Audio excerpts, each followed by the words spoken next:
Hi, my name is Matt Anderson. I'm a clinical pharmacologist at Merck & Company. Today I introduced MK-1439, Merck's investigational Nnrti, and discussed its first experience in HIV-treated or HIV-infected patients. 1439 is of the Nnrti class.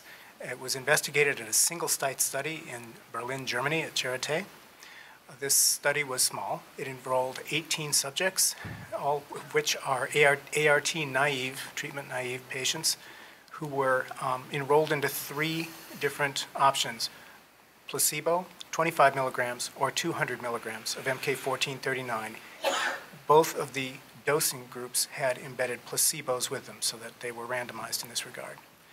In the end, the study investigated once-daily dosing as monotherapy of MK-1439 under these circumstances, after which subjects were given standard of care in order to allow the 1439 to dissipate without regard to resistance development from this investigational product. This is for their safety. What we found from this study was that the compound was very well tolerated. We had only 2 adverse experiences, a headache and loss of appetite, that occurred in subjects treated with MK-1439 at any dose. We had pharmacokinetics that were explored early and late and at trough across the dosing regimens. We found that pharmacokinetics were very much like HIV uninfected volunteers in early phase study, allowing us to bridge the uninfected data set to the infected data set and allowing a more thorough support for a later stage study. We saw that the pharmacokinetics showed ample exposures well above the margins necessary for an IC95 at 24 hours post-dose for the serum adjusted IC95 of wild-type virus. This is an important benchmark for us to judge whether the activity of the antiretroviral agent will be full and secure, and in this case, all doses from day 1 were very well above this margin.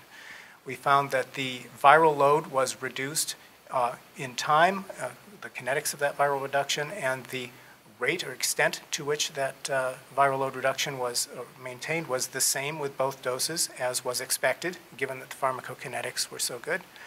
We also found that the viral reduction was commensurate with that expected for this class, so the viral reduction was strong. And we also saw that investigations of HIV viral populations pre-dose day 1 and post day 7, prior to commencement of further therapy, showed no evidence for Nnrti resistance development, either resistance mutations that we know of for this class or of new subpopulations which would seem to have been emerging due to exposure to the single agent.